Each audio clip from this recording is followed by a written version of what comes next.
אז צמחה לה יבלת. תכירו את וורטיקס. מסיר יבלות בטיפול יעיל, קל, מהיר וללא כאבים. אז איך משתמשים במוצר?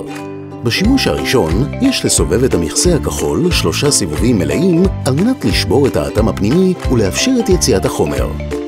יש להקיש עם העט כאשר המכסה פונה מטה על משטח קשיח ויציב 3 פעמים, וזאת בכדי לאפשר לנוזל לזרום אל קצה העט. יש למקם את הבליטה על המכסה הכחול מול הבליטה הלבנה על העט, ולאחר מכן למשוך את המכסה הכחול על מנת להסירו. המכסה מוגן מפתיחה אקראית על ידי ילדים, כך שייתכן שידרש מעט כוח בהסרתו.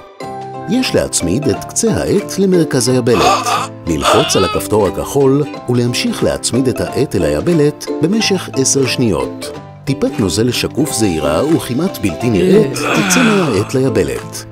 אין לגעת בנוזל או למרוח אותו.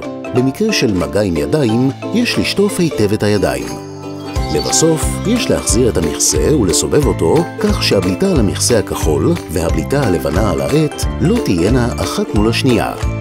ניתן לחזור על התהליך 1 לשבוע עד שהיבלת נעלמת או עד 6 שבועות.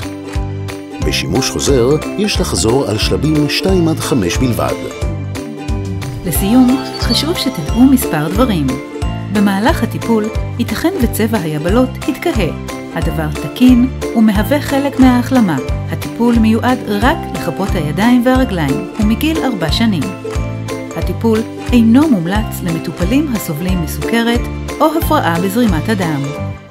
אין להשתמש על פצעים פתוחים או אם אינכם בטוחים שזו יבלת. וורטיקס, מסיר יבלות. להשיג בעמדת הרוקח בבתי המרקחת.